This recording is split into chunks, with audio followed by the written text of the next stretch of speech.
The item number is something that's wholly Indian, heavily controversial, and sinfully masaledar. What is its history?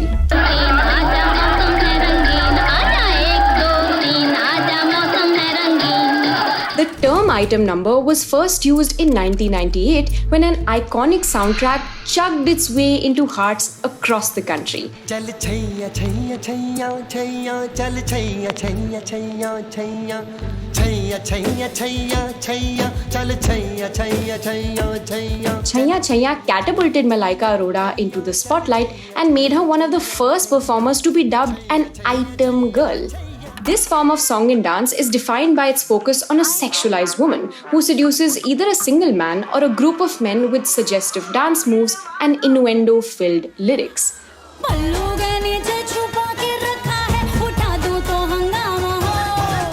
One study which analyzed scores of item songs between 2000 and 2018 found that in almost every single one, there is at least one shot of a camera lingering on a woman's fragmented body parts. The midriff, navel, breasts, naked back, legs, lips, or hips.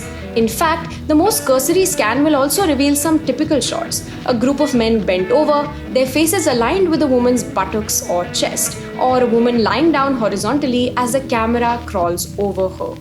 The music style can range anywhere from rustic and folk-inspired to hip-hop or electronic. The lyrics mostly talk about lust or love. Sometimes even sadness and separation. But often the dance, costumes, and setting do nothing to complement these themes and end up looking pretty much the same. While the years following 1998 were replete with this formulaic song and dance, if we look closely, what was dubbed an item number then had actually originated long before.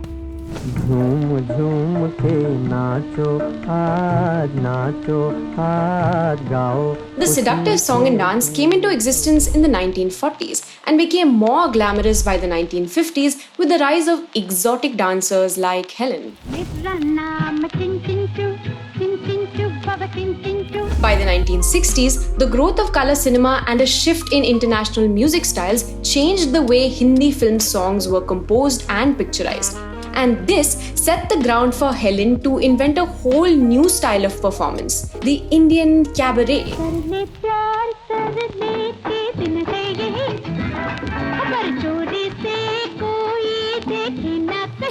With its catchy beats and suggestive choreography, the cabaret became a staple in most mainstream films.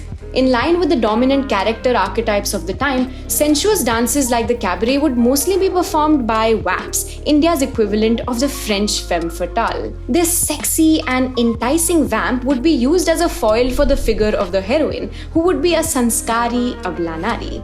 Throughout the 60s and 70s and till the early 80s, this divide between the demure good girl and the bad dancing vamp remained quite prominent.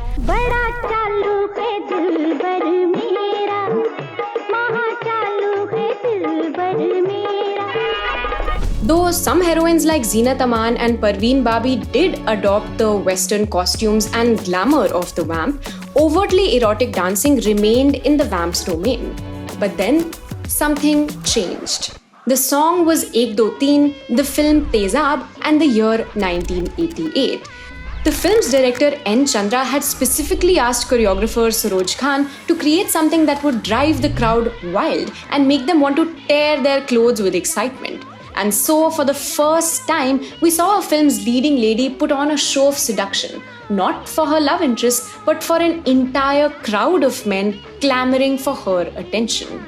This single song drove the film's success, with audiences frequently entering theaters just to watch this dance number and leaving once it was done. Over the next few years, Madhuri Dixit's success cemented the rise of a new kind of Bollywood heroine, one who could be dancing erotically for 1 minute and dripping with sanskar the next.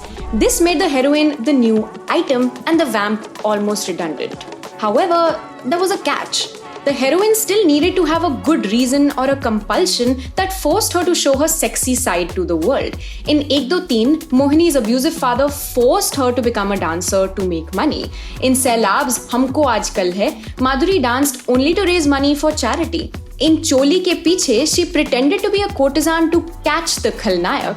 And in Yaarana's Mera Piya Ghar Aaya, she danced to escape her kidnappers. The same went for leading actors in other films. Karishma Kapoor in Khuddar danced only to support a group of orphaned children, and Raveena Tandon in Ziddi was a club dancer out of compulsion rather than choice. Often, the scenes preceding or following these racy songs would have a confrontation in which the actress would explain what drove her to become a bazaru ladki in the first place, making it clear that she did not dance of her own free will. शायद आपको बताने की कोई जरूरत नहीं कि कोई लड़की खुशी से ये काम नहीं करती. In many narratives, these dances would also lead to the dancer fighting off unwanted attention and harassment from criminals. This basically reiterated that these dance numbers were still in a morally grey area. बसंती इन कुत्तों के सामने मत नाचना. In fact, in the early 90s, some of these songs even faced audience backlash for being too obscene. In the case of Choli Ke Piche Kya Hai or What's Behind the Blouse, people objected to the pornographic insinuations. With the song Sexy Sexy, the use of the word sexy itself was tagged as indecent. Women's organizations and right-wing groups came together to demand a shutdown of these vulgar songs and films. But their demands did not hold up in court, and the controversies around these songs likely made them even bigger hits. At the same time, the liberalization of the Indian economy was transforming Indian fashion, entertainment, and audience sensibilities. By the late 90s, a new consumer culture had come into existence, where this form of seductive song and dance was labeled and commercialized as the item number.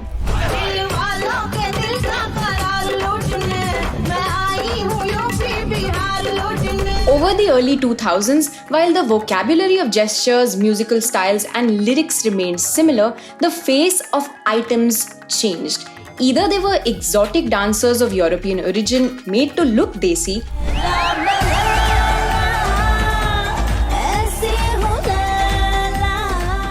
or they were Indian heroines.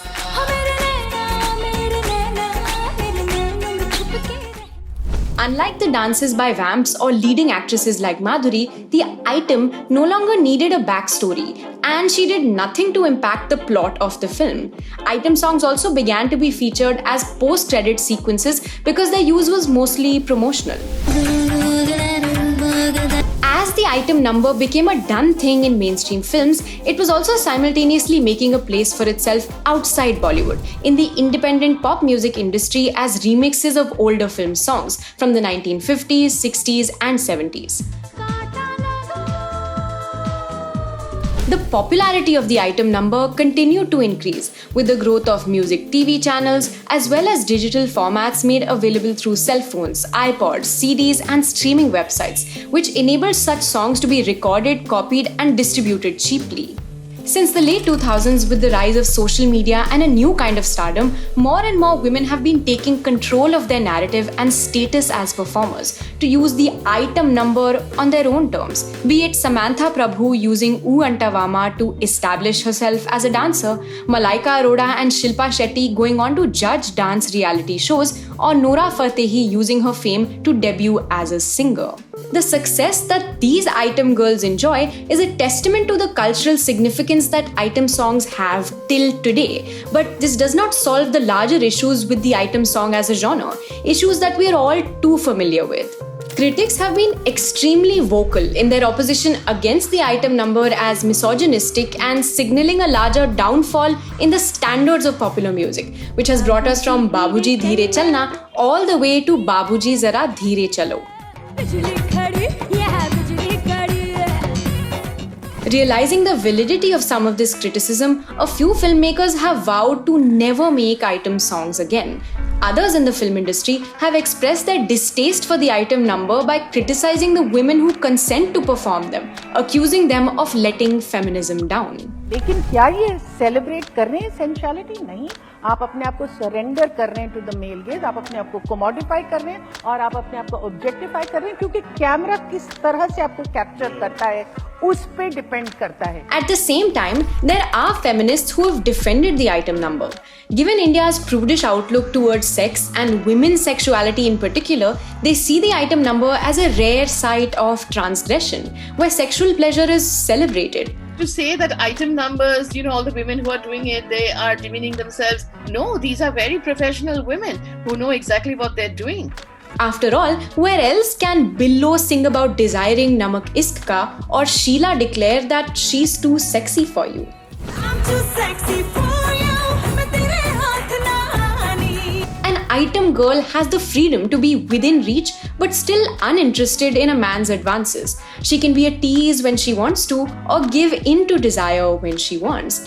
By showing a woman who's comfortable with and in control of her sexuality, the item number also allows us to imagine a space where seducing can be fun and satisfying for a woman. So, where does that land us? Well, as Indian cinema evolves into a more progressive and reflective space, possibly the item number will too.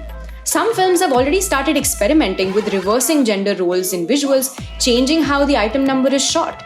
Maybe the next step forward is to change how we cast and who we cast as items, or to do away with that terminology altogether. Girls like to swing. जरा आगे निकल के, नए रंगों में ढल के. There is no ban that can stop people from dancing with abandon, feeling sexy, and capitalizing on their talent. And there shouldn't be. But there is a thin line between a song and dance being positive, progressive, celebratory, or well, not. Let's hope we get better at knowing the difference.